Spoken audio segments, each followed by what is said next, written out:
This drill is mostly for carpets. It gets up the stains per se, or just heavy embedded dirt into the carpets. It's going to make it easier than using this. We still have this, the traditional brush to, scrub the carpets and things of that nature. But when you have a drill that's, faster than this. If you're thinking about starting a pressure washing business, but you want to learn more about the equipment, mixing chemicals, how to clean every surface on a residential job site, property protection, and much, much more, check out the How to Wash course. It'll be the first link in the comment section and the description. If you're looking to start a mobile detailing business, but you're not sure what equipment you need, you have found the right video. In this one, my buddy Stefan is going to walk us through all the equipment you're going to need in order to start your business on a budget. But before we get into that, we're giving away a Ford Ranger work truck along with a mini skid from Southeast Soft Wash in less than a week to a premium or platinum subscriber of Quote IQ. So if you need help keeping up with customers, sending estimates, invoices, or collecting payments, check out Quote IQ linked in the comment section and the description of this video. But without further ado, let's go ahead and jump right into it. So now I want to go ahead and talk to you about a few supplies that we have that's going to be able to allow you to be successful at your mobile detailing setup. The first thing we're going to talk about here is our air compressor. The air compressor is only 2 gallons, I believe, 2.5 gallons, because why? Obviously, if you're starting off in a mobile detailing van or a sedan, you don't necessarily want to buy the biggest air compressor that you can find, obviously for spacious purposes. So a 2-gallon air compressor can do you some justice. This one is a rigid. You can get it from Home Depot for around $130, just depending on the area that you're in. We also have a hose that's around 50 foot so that we don't have to keep traveling the air compressor from station to station. We can set it up in one spot and use the air hose as mobility rather than carrying around a heavy air compressor over and over. Another thing that I like to use with my air compressor here is a DeWalt drill. This drill is mostly for carpets. It gets up the stains per se, or just heavy embedded dirt into the carpets. It's going to make it easier than using this. We still have this, the traditional brush to, scrub the carpets and things of that nature. But when you have a drill that's, faster than this, obviously you want to cut down on the physicality of the job. So you want to get you one of these and, a couple of utility detailing brushes just for hard to reach spaces. The next thing that I want to talk about here is obviously going to be the bucket methodology and things that we use. We use 4 buckets, as you can see. 1 bucket for tires, 1 bucket for interior, then 2 buckets for washing.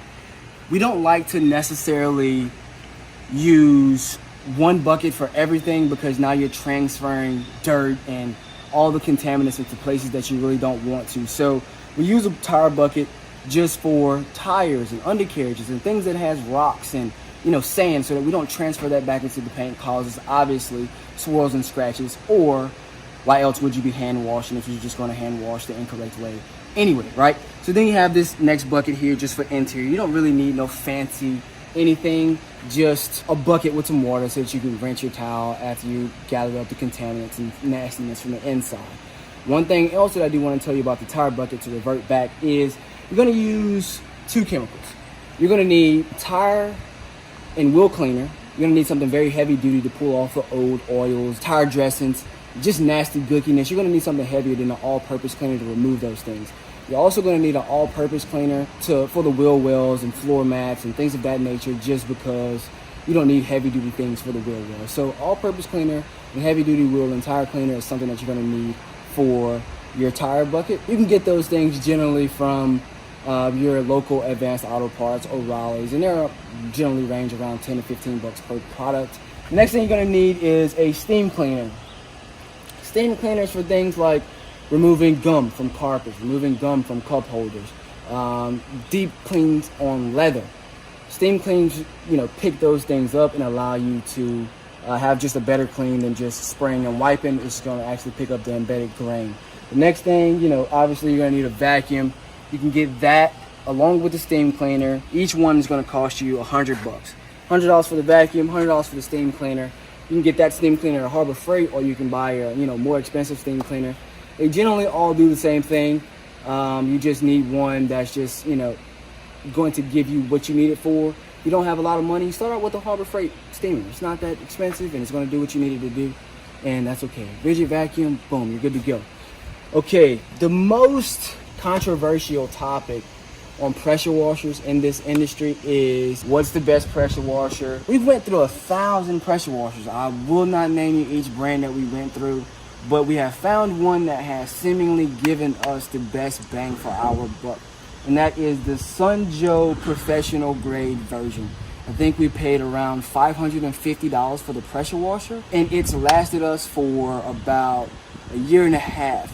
We've bought so many pressure washers before that's only lasted us 4 to 6 months max, and with volume.